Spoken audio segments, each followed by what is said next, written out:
कांग्रेस प्रशिक्षण शिविर का पहला दिन आपदा प्रबंधन मंत्री गोविंद मेघवाल, संभाग प्रभारी नसीम अख्तर इंसाफ, जिला प्रभारी और विधायक राकेश पारिक सहित स्थानीय नेता और पदाधिकारी रहे मौजूद। आपदा प्रबंधन मंत्री गोविंद मेघवाल ने कहा कि जनता के सामने तथ्यात्मक सत्य लाना जरूरी है, भाजपा भ्रम फैलाती है।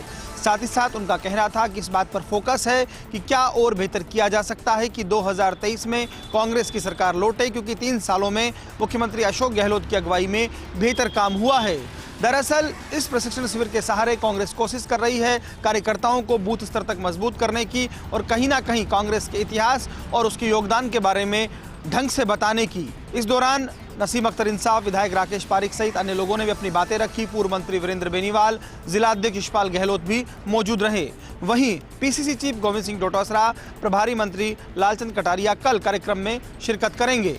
आज मंत्री भंवर सिंह भाटी ने भी प्रशिक्षण शिविरों की तारीफ करते हुए कहा कि इससे कार्यकर्ताओं को ऊर्जा मिल रही है और कहीं ना कहीं बूथ स्तर तक सरकार और संगठन की बात पहुंचेगी। हमारी कोशिश यही है कि कांग्रेस ने जो देश के लिए किया है और जो कांग्रेस का इतिहास है वो जनता तक जाए और इस बात को समझे कि कांग्रेस ऐसी पार्टी है जो भ्रम नहीं फैलाती है।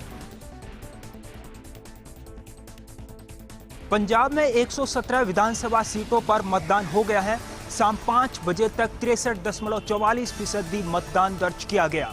वहीं राज्य में 5 जिले ऐसे रहे जहां वोटर्स ने मतदान करने में ज्यादा दिलचस्पी नहीं दिखाई। यहां पर 60% का वोटिंग का आंकड़ा भी नहीं छू पाया।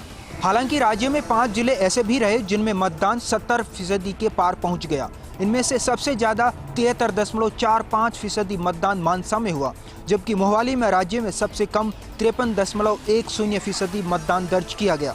वहीं अमृतसर ईस्ट सीट पर नवजोत सिंह सिद्धू और अकाली दल के बिक्रम सिंह मजीठिया ने वेरेका में बने पोलिंग बूथ पर टकराने के बाद एक दूसरे का अभिवादन किया। इधर उत्तर प्रदेश में रविवार को थर्ड फेज में 59 सीटों पर 59% वोटिंग हुई। इस दौरान 16 जिलों में प्रेशर ऐसा दिखा जैसे चुनाव का फाइनल राउंड हो। कानपुर में हिजाब पर हंगामा हुआ तो प्रशासन ने सफाई दी। यहीं के रावतपुरा बूथ पर प्रत्याशी के सामने जय श्री राम की नारेबाजी हुई। छिटपुट झड़पों के बीच झांसी में खूनी संघर्ष देखने को मिला। रिवॉल्वर अम्मा के नाम से मशहूर मेयर प्रेमिला पांडे ने वोटिंग की फोटो सोशल मीडिया पर शेयर की तो उन पर FIR हो गई। वहीं वोटिंग के बीच सियासी दिग्गजों की भी बयानबाजी नहीं थमी।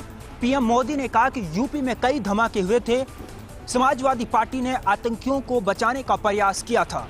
वहीं वोट डालने के बाद अखिलेश यादव ने कहा यूपी में बाबा योगी आदित्यनाथ की विदाई होने वाली है, तो उधर अखिलेश यादव की पत्नी डिंपल यादव ने कानून व्यवस्था पर सवाल उठाए।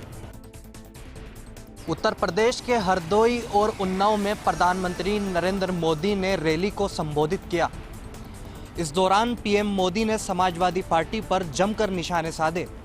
उन्होंने समाजवादी पार्टी के कार्यकाल की जमकर धज्जियां उड़ाई। PM मोदी ने उन्नाव में रैली को संबोधित करते हुए समाजवादी पार्टी के राष्ट्रीय अध्यक्ष अखिलेश यादव पर बड़ा हमला किया। उन्होंने करहल विधानसभा को लेकर बड़ा दावा किया और कहा जिस सीट को ये लोग सबसे सुरक्षित मानकर बैठे थे वो भी इनके हाथ से अब निकल रही है। वहीं PM मोदी ने हरदोई में भी समाजवादी पार्टी को आड़े हाथ लिया। उन्होंने कहा कि हरदोई वालों ने वो दिन देखे हैं कि कैसे इन लोगों ने कट्टा और सट्टा वालों को खुली छूट दे रखी थी।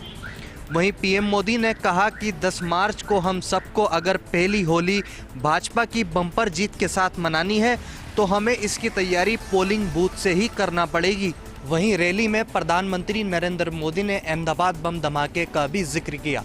उन्होंने कहा कि समाजवादी पार्टी का जो चिन्ह साइकिल है उसी चिन्ह पर अहमदाबाद में बम रखे हुए थे। उन्होंने कहा कि हम सबको इस राजनीतिक दलों से सतर्क रहना पड़ेगा।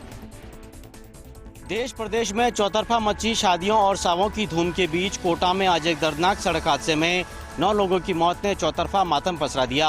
हादसा चमल नदी पर छोटी पुलिया पर हुआ, जहां कुल 9 सवारियों से भरी एक अर्टिगा कार अनियंत्रित होने के बाद नदी में समा गई। जब तक मदद पहुंचती और रेस्क्यू ऑपरेशन शुरू होता और कार को नदी से बाहर निकाला जाता, तब तक कार सवार कुल 7 लोगों की मौत हो चुकी थी और बाद में 2 और शव नदी की गहराइयों से गोताखोरों ने बरामद किए। इस दर्दनाक हादसे का सबसे झकझोर देने वाला पहलू ये था कि चौथ का बरवाड़ा सवाई माधोपुर से दूल्हा अविनाश अपने भाई और अपने रिश्तेदारों के साथ कार में सवार होकर के और शादी के लिए कोटा के रास्ते से उज्जैन मध्य प्रदेश जा रहा था, लेकिन दूल्हे समेत ये बाराती चमन नदी को पार ही नहीं कर पाए और छोटी पुलिया पर ही उनकी कार का एक्सीडेंट हो गया। बहरहाल इस दर्दनाक हादसे के बाद में कई नेता मोर्चरी भी पहुंचे, समाज के लोग भी मोर्चरी पहुंचे। सभी मृतक वाल्मीकि समाज के बताए जा रहे हैं। हालांकि कार का चालक इस्माइल है, जो कि चौथ का बरवाड़ा सवाई माधोपुर का रहने वाला है। हादसे पर प्रदेश के मुख्यमंत्री अशोक गहलोत के अलावा लोकसभा स्पीकर ओम बिरला, विदेश मंत्री शांति धारीवाल समेत सभी नेताओं ने अपने शोक और दुख का इजहार किया। बाद में पंचनामे के बाद मोर्चरी से सभी शवों को जयपुर और चौथ का बरवाड़ा सवाई माधोपुर अलग अलग सरकारी एम्बुलेंस से रवानगी दी गई। इस पूरे मामले में मुआवजे की राशि भी मुख्यमंत्री के निर्देश पर कोटा कलेक्टर हरिमोहन मीणा ने त्वरित अंदाज में उपलब्ध कराई है। मृतक दूल्हे अविनाश और उसके भाई केशव के परिवार को 5 लाख की मदद मिलेगी, जबकि बाकी मृतकों को मुख्यमंत्री सहायता कोष से 2-2 लाख की सहायता राशि दी गई है। आरसीए के अध्यक्ष वैभव गहलोत शहीद देवेंद्र सिंह गुर्जर की अंत्येष्टि में हुए शामिल, परिजनों से मिलकर की शोक संवेदना व्यक्त। तो वहीं उज्जैन में विधायक जोगिंदर सिंह अवाना के देवनारायण बोर्ड के चेयरमैन बनने पर स्वागत सभा में भी हुए शामिल। वैभव गहलोत बयाना के ज्ञानी के नगला पहुंचे। जम्मू कश्मीर में बर्फबारी में शहीद हुए देवेंद्र गुर्जर की अंत्येष्टि में भाग लेने के बाद शहीद के परिजनों को शोक संवेदना व्यक्त की। वहीं शहीद की पत्नी को भी ढांढस बंधाया। राज्य सरकार के द्वारा मिलने वाली हर संभव मदद का भरोसा दिलाया। वहीं देवनारायण बोर्ड के चेयरमैन जोगिंदर सिंह अवाना ने भी इसे अपूर्णीय क्षति बताया, जिसके बाद वैभव गहलोत उज्जैन के लिए रवाना हो गए, जहां उनका डेरा मोड़, पैरसन मोड़, लोधावई टोल प्लाजा सहित 1 दर्जन स्थानों पर स्वागत हुआ। वहीं उज्जैन में स्वागत सभा को संबोधित करते हुए वैभव गहलोत ने कहा कि आपके विधायक ने बहुत अच्छा काम किया है, ऐसे विधायक को आप दोबारा जिताकर विधानसभा भेजें। आरसीए अध्यक्ष वैभव गहलोत के द्वारा सभा को संबोधित करते हुए नरवई विधायक और देवनारायण बोर्ड के चेयरमैन जोगिंदर अवाना के द्वारा कराए गए विकास कार्यों को बताया गया।